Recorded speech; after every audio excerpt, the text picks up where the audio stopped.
হাসান, এমন একটি খাবারের নাম বলো যার উপরে সাদা ভিতরে হলুদ। না, কেউ বলবো না, কেউ বলবো না। দেখো তো, চিন্তা করে দেখো। উপরে সাদা ভিতরে হলুদ।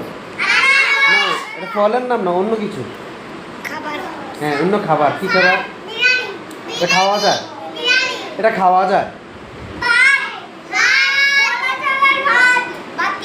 উপরে সাদা ভিতরে হলুদ।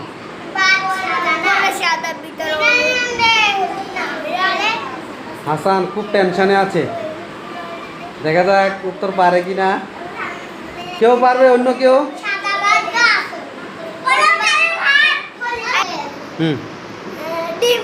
হ্যাঁ, ডিম সঠিক উত্তর। সবাই হাততালি।